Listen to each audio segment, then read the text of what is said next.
Hi! So Kit plugins are at it again. They released another plugin based on hardware from the Blackbird studios in Nashville. This time it's an EQ plugin based on two legacy API consoles in the studio. And I just love API on guitars. So let's see how it does when compared to some other API EQ plugins. Let's go!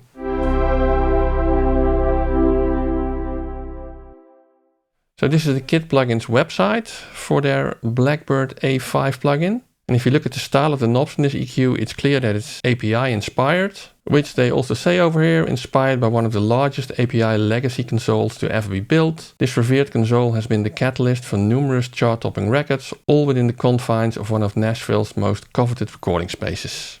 The plugin has been designed to replicate everything that John McBride loves about his console. And these are some of the records that were apparently mixed or recorded on that console. And they've actually modeled three different API EQs in this one plugin. One is the 55A, which is based on the revered 550A. It's a 3-band EQ with an additional filter. The other one is the 55L, which is a 4-band EQ. And the 56L is a 10-band graphic EQ, which was used a lot in consoles of the 60s and 70s. They have also provided a preamp in the plugin, which allows you to add additional saturation. There's lots of presets, and it's all built with the technology that Kit plugins has used for their other plugins as well. There's a 14-day trial of this plugin, so by all means go check it out yourself before you buy. And speaking of buying, it currently lists for $150, which is on sale from the list price of $200. And the plugin is available in the usual plugin formats. So let's have a look at its features in Cubase. Now I'm first going to try it out on an acoustic guitar track of my band The Wash, which is part of the song Always Yours. I'll leave a link in the description if you want to take a listen at the full song. But this is the guitar sound without any EQ.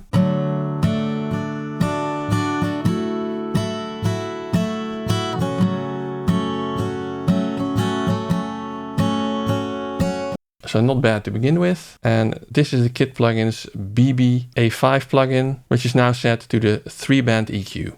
So on top you have the usual controls to affect input level, output level. You have presets, you can save presets, you can compare two settings of the plugin and copy one setting to the other. And there's a couple of settings, which is oversampling. Let's turn it to high. You can show tooltips, you can go to the manual, to the website for customer support and copy system info into the clipboard in case you run into trouble and they want to know what kind of system you're running this on. Now the first interesting control is this saturation knob over here.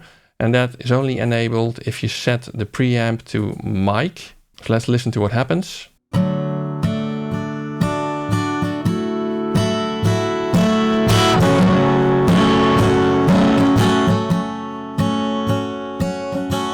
So you can immediately hear that it can go from very subtle saturation to giving it a bit of an edge into quite nasty overdrive. And what you may also have noticed is that it has automatic gain compensation. Basically the loudness of the signal stayed relatively the same. And on previous plugins from Kit, there was a feature that you needed to enable specifically, but over here they've chosen to enable it automatically, which I think is a plus.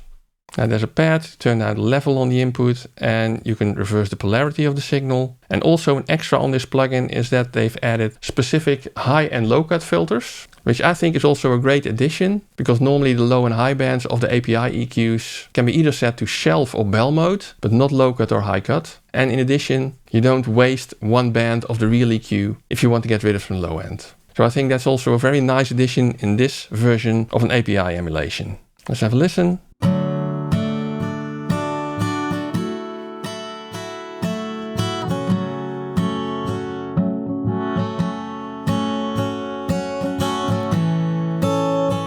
Well, it works as expected.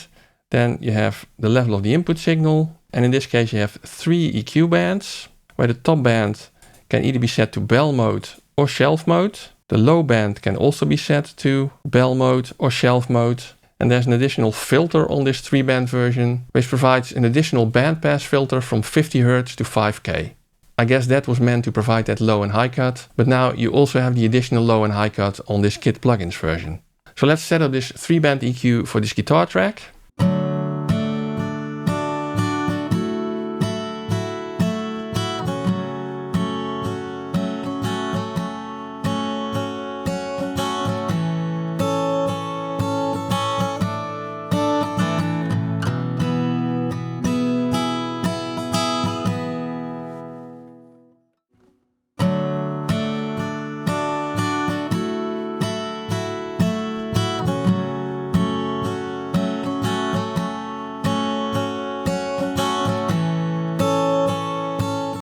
Yeah, so you can shape the sound any way you like. And I actually like the fact that all controls are stepped, because then you're dealing with broad strokes. But if you want to, you can also turn off the step gain. And in that case, the gain is fully adjustable and not only in 2 dB steps as the original EQ. Now we also have the other EQ models, the 4-band EQ, which also allows you to switch the high band and low band to a shelf instead of a bell. You have the 56L version, which is the 10-band graphic EQ that you can use at set frequency points. And there's an in and out switch that allows you to turn off the EQ altogether. There's a fader to adjust the output gain. You can turn on analog hum. There's 3 different levels for that. I never use it myself, I have to say. And you can also link the hum level on all plugins so that you can switch it on and off in one go for all Kit BB A5 plugins. Now there's also a master bus button over here, and that's designed to replicate the unique tone and effect of an API master bus amp. And this particular master section is inspired by the master channel of the console in Blackbird Studio, of course, and it allows you to add subtle saturation and compression. It's located after the fader, so the idea is that you can drive into the master bus by raising the fader and then bringing back the output level so that you're not overly loud. Now before we're going to listen to this plugin on some other tracks and compare it to some other API EQ plugins, if you like this video or somehow find it useful, please give it a big thumbs up. It really helps spread this video to more people. And you can also subscribe to the channel and ring the little bell icon so that you get notified when I publish another video. Now, if you really enjoy the channel, I invite you to use the super thanks button below the video or support me by buying anything through the affiliate links to these stores, which are in the description of this video. If you buy anything at these stores after clicking one of these links, I will get a small commission without any extra cost to you. So that's a really nice way to support the channel. Now let's have a listen to this plugin on some more tracks and compare it to other API plugins.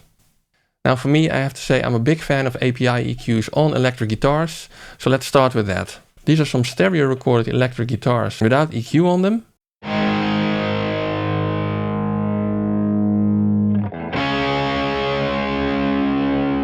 Just big power chords, right? And I think they could stand to be enhanced a bit, so let me first show you how I would do that with the BB A5.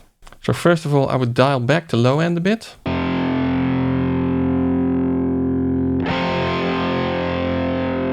Let's make it a shelf. Next, I like pushing around the 5K area to really bring out the edge in that guitar.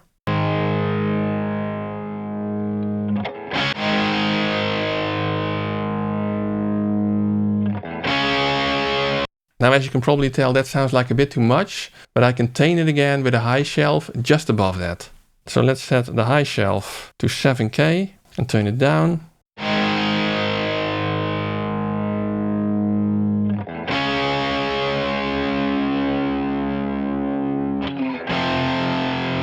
And let's add a bit of saturation from the EQ to this.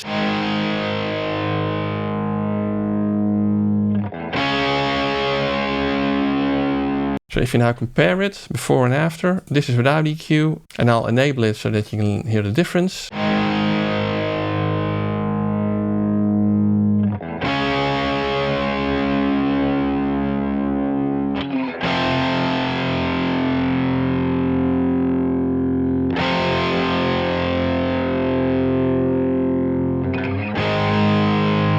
Yeah, so I like it much better with EQ. Normally you have to do this in the mix, of course, but these are some typical moves that I always found to sound very nice on electric guitars, especially on an API EQ.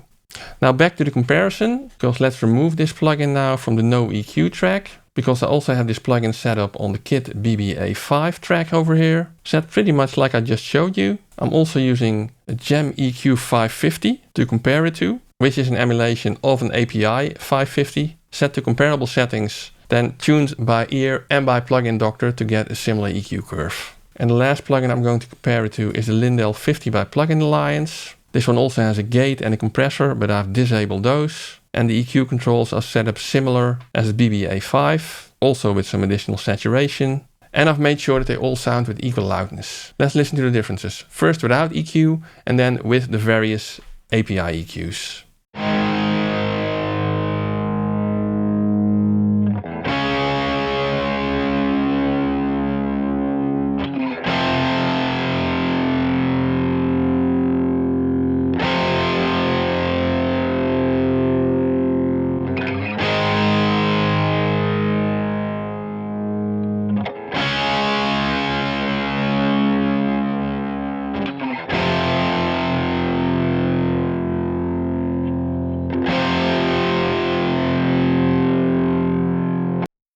Now switching a bit faster.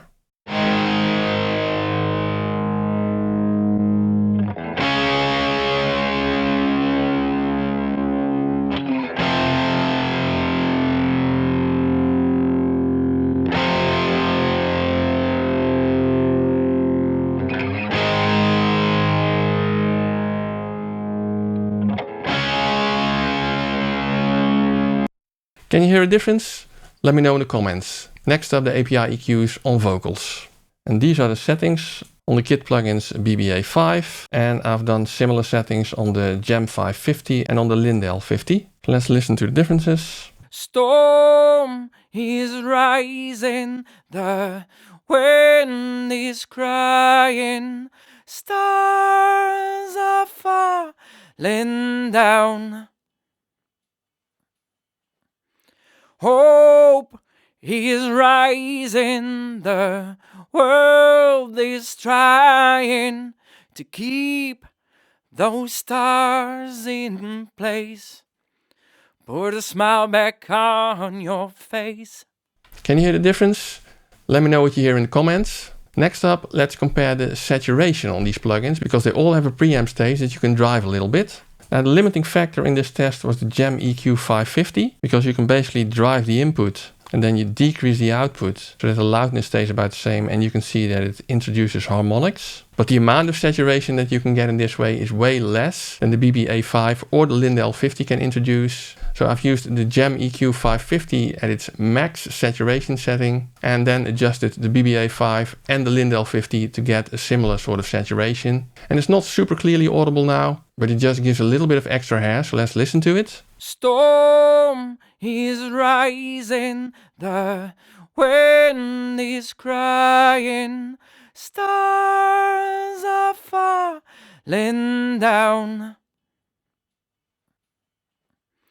Hope is rising, the world is trying to keep those stars in place. Put a smile back on your face.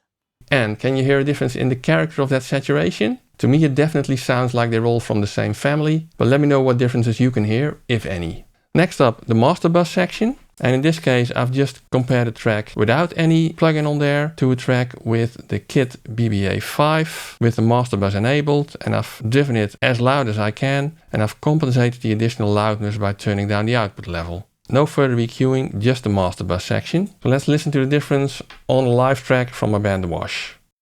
I can live two lives if I would. No, it satisfies more. Do one thing good. You're the better of me.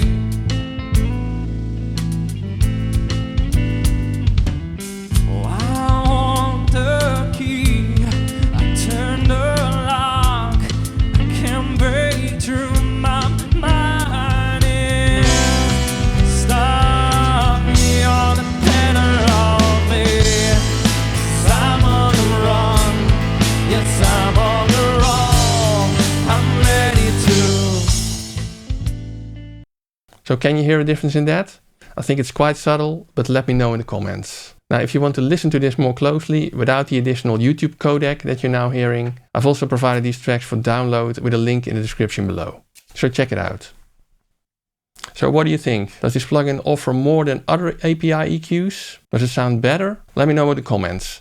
I can tell you what I like about it. 1, it sounds good. And 2, I think it does have some nifty extra features. One is the fact that the gain is automatically compensated when you turn up the saturation knob. You don't have to turn 2 knobs like on the Gem EQ 550, but the Plugin Alliance plugin also has an auto gain feature that you can enable or disable. On Kit plugins, it's just enabled automatically. I also like the additional high cut and low cut filter on this plugin, which you typically don't see on other API plugins. And the master bus section, I think it's also a nifty extra, even though the result I think is quite subtle. I do have to say though that Plugin Alliance also has a separate master bus section for the API plugin, it's just not in the same plugin. Now, if you like these plugin comparisons, I also did a comparison of the Kit plugins BB-N73 emulation against some other 1073 EQ plugins. as well as my Heritage Audio 1073 emulation hardware in the rack back there. So check it out over here, enjoy, and see you soon.